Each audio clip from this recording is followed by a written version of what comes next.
my name is Bisola Miriam, and in this video series, I'm going to answer up to 15 frequently asked questions about assessing full funding. So let's get into it. The first question is, how long does it take to get a fully funded? Actually, it can take from little as short. It can take from 3 to 6 months, or as long as 6 years, or as long as whenever, or you might never get it.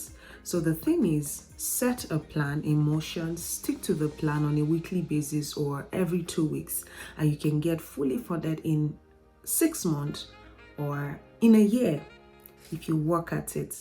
The second question is, what then do I need to put together if I am looking to get fully funded in 6 months? So I'll say that in the first month, set out a plan to get your transcripts and connect with professors that you want to reach out to get recommendations.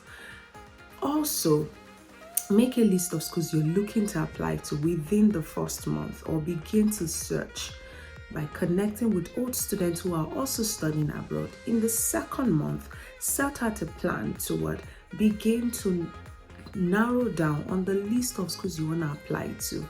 And by the second month, you must have developed what I call a personal, communal, and global story. Have a strong PCG, what some people call your elevator speech. So have a strong statement that captures in 3 sentences why you want to study what you want to study. Okay, and that statement is what then helps you to expand on your statement of purpose, your letter of introduction, and of course it should reflect in all of your application documents. Now let's go on to the third month. In the third month, you must have begun, by the end of the second month, you must begin to build connection with professors or schools that you're looking to apply to. And so in the third month, you should begin to apply and have all of your essays reviewed or almost reviewed, or if not by the third month, at least all of your applications should have been sent in the fourth month. Now, but in that fourth month, you can even make a list of your backup list of schools or opportunities that you can also apply for in case some of those that you did apply for in the first cycle did not work out. By the 6th month, you should actually, by the end of the 5th month, you should be following up with your professors who may have gotten reference requests from places you applied to, asking them to fill recommendations for you. And you can just follow up with them so they complete those recommendation requests. By the 6th month, you must have begin to receive responses from the different schools. You get some bad news and mostly good news if you do the work.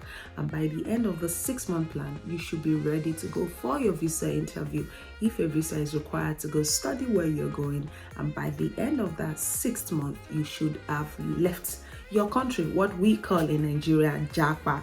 Now let's go on to the next question, which is the third. Now that I'm looking to study abroad, is it possible to take my children with me? Yes. It is possible to take your children. As a matter of fact, as a student, you're entitled to take as many as 3 children rather. So you can take 1 child, 2 children, or 3 children. And guess what?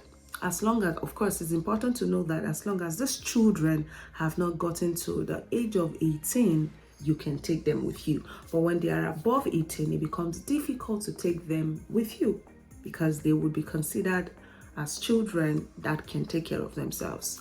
Now, in addition to that, let me also say that while you're planning to take your children, most of these funded programs do not cover childcare. Some do, but many do not. And so you need to make plans for how then do you support those kids or those dependents that are coming with you. If you have a partner, it makes life even easier. A partner can come with you alongside your children, and this partner can also support you while you're in school. Or it's even beautiful when both of you are in school and this partner can simply support. Both of you can support each other financially to take care of your dependents. Now let's move on to the next question. The fourth question is about spouse, right? So can my spouse go with me? Very much so. I already answered that. So a spouse can come with you. Either the spouse comes with you as a student like you, as a scholar like you, or the spouse decides to come as a dependent. When this spouse comes in as a dependent, this spouse can get to work depending on the country or countries you guys are applying to. The children would also get support that, of course, the other parents support in addition to your presence as one of the two parents. And the next question about transcript. So some people think that WES evaluation is the only way through which they can get their transcript sent. Actually, some schools would require that you do a WES evaluation. So the actual question is WES evaluation compulsory? It is not compulsory, and it is not all the schools that will ask you to do a WES evaluation. In fact, many schools would not require that you do a WES evaluation. So do not go ahead and do a WES evaluation when you should not. There is a video on my channel here where you can learn about WES evaluation. Simply, search content on my YouTube channel and simply type WES transcript evaluation, and then you watch that video and learn how to evaluate your transcript on WES for free. So you really do not have to pay. So especially if you're looking to convert your transcript from one format to another, maybe the school you went to uses a letter grade and you're trying to convert to number, you can do that for free on a WES platform. You can go to wes.org or simply watch the free video on my channel. Now let's talk about reference requests. Who should write recommendation letters or reference letters for you? Actually, not anybody should write you a reference letter. You need people to write you very strong recommendation letters. So be careful who you're asking to write you reference. Again, do not go ahead and ask someone who would say terrible things about you to write you a reference letter, because you need to be careful, because what that person says to a large extent affects your application process. So choose carefully. Let's move on. Now, when you're also looking to get people to write you references, make sure that they can speak about the area in which the academic community or that funded program wants people to speak on. So do not go and ask a pastor who does not know a lot or a little, or who doesn't know anything about your academic journey. Yes, they might know a little, but find someone that you have worked with closely on that area that you're looking to request a reference for. Maybe it's a job. If it is a job reference, for example, think about the employer that can speak so highly of you. If it is a funded program that you're applying to, think about supervisors in college or professors at your university, or that you have worked with as a research assistant, as a teaching assistant, or who taught you in grad school or in college or even high school. Think about that carefully. All right, so the next question is, where should I go to? Should I go to the USA or to Canada? Actually, you can go anywhere. As long as you get a fully funded program, you can study in any part of the world. So when scholars are applying, I often recommend that they do not limit themselves to applying to certain countries alone. In fact, I often recommend that they have a top choice, a second choice, a third choice, or maybe a fourth choice. So apply to different countries. Do not just limit yourself to applying to the USA or to Canada alone. Sometimes your second choice might end up becoming your first choice. That's how life is. So don't be caught up in this world that makes you think that be a little flexible. That's what I'm just trying to say. Be flexible. Now let's move on to the next question. So the next question is, I finished with an OND or an HND. I do not know if I can get fully funded, or are fully funded programs for people who only went to universities? No. Hello? No. Fully funded programs are not meant for people who only went to universities. These are inclusive programs. As long as you can present your document, you can show that you're a good and strong candidate for that matter, you would get in. I mean, people who go to polytechnics or who have HNDs or ONDs also wrote essays in school. They also took exams. They also got grades. They wrote papers.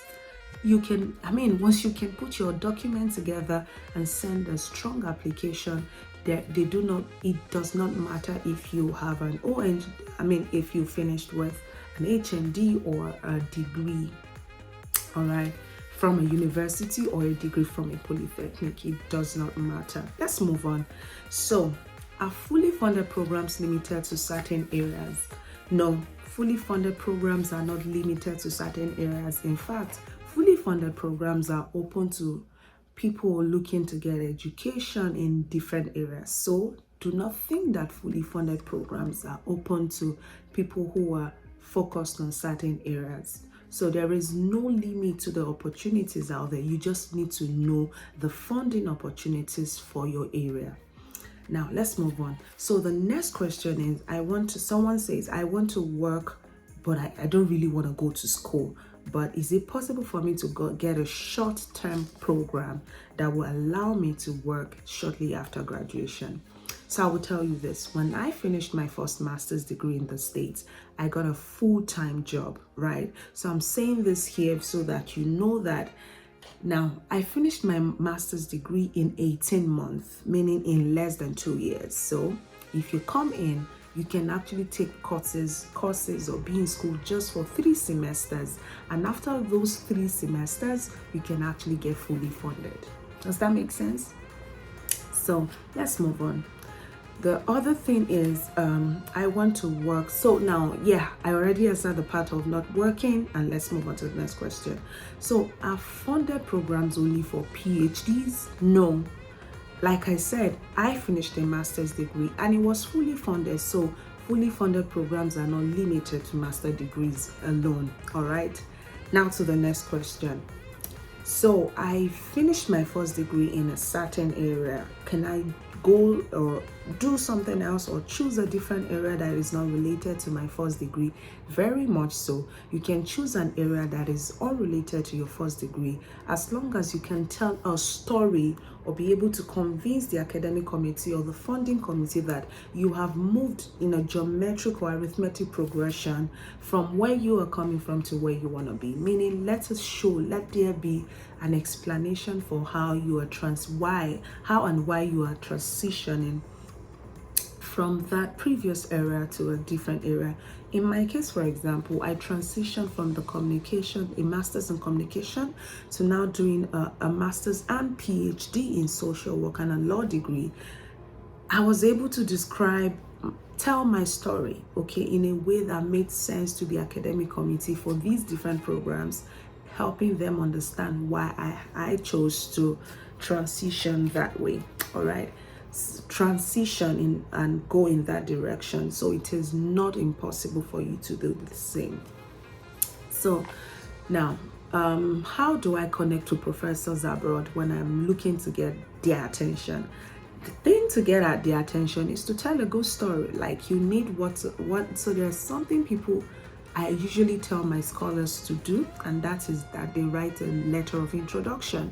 When you write a strong letter of introduction, what is typically called an LOI, that helps you to tell your story in a way that is captivating. The LOI is letter of introduction, and it's a simple description of you, your interest, and why you want to work with that professor. So once you can write that story in a very simple and very easy to understand way, following the PCG strategy, you would get the attention of a professor. And I bet they always respond to their emails. They do not ignore emails. They take those things very seriously, because email is their primary channel of communication. Let's move on. Do I still need to provide proof of funding after I've received a scholarship, a grant, a fellowship, or an assistantship? No. Once you receive funding, it is fully funded. You do not need to provide any extra document. As long as your funding letter tells you the amount of funding you got, or the amount of scholarship money or grant money or fellowship money or assistantship money you have received, you just need to calculate how much it takes to be in that program or to study that degree. And when you're able to tell the difference and see that the difference is zero, right, from your bill from the university and the funding money you received, Once the difference is zero, then you've gotten a full funding. You just need to provide that funding document, and that is what you send to the university, and the university then releases your I-20. The I-20 in the US, for example, is what you use when you're applying for a visa interview. Now, what next after I have talked about all of this? So usually it happens, and this is the sad news or the bad part.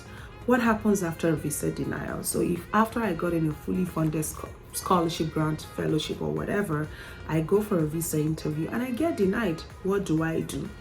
So people have the situation where after they have everything, they have money, and they still get rejected. Visa denial can happen when you're not able to tell your story in a way that convinces the consular officer, for example, at the US Embassy, that you're going to come back home, or that you need to convince them. So in my case, I got a fully funded program. I went for my first visa interview with my kids, and we were denied. So I needed to go back and retell that story in a way that was gonna convince them. And so what you can do after a denial is to highlight what has changed. I mean, begin to document from the day you got denied the things that have changed from that day you got denied to the time you're going to go for the next visa interview. Maybe you didn't tell them convincingly that you were going to go back home. You should be able to show proof of the things that you're doing that show that, or demonstrate that you will be coming back to your country. Maybe you went for the first visa interview with children, or you're changing your mind the next time and you're planning to go alone for a while and then have the children come meet you later. You need to tell that in a convincing way so they know why, or you're going ahead and then you're going to go take your kids later, or your spouse later. So I hope that with this video have been able to answer some of the frequently asked questions about how to get fully funded. Now, if you're looking to get more insight aside from this FAQ, I want you to follow the link in the description of this video. First, to sign up, to learn how to sign up and join my email community. Second, you also get to learn about my different services. And of course, if you're looking for a one-on-one support, follow the link as well.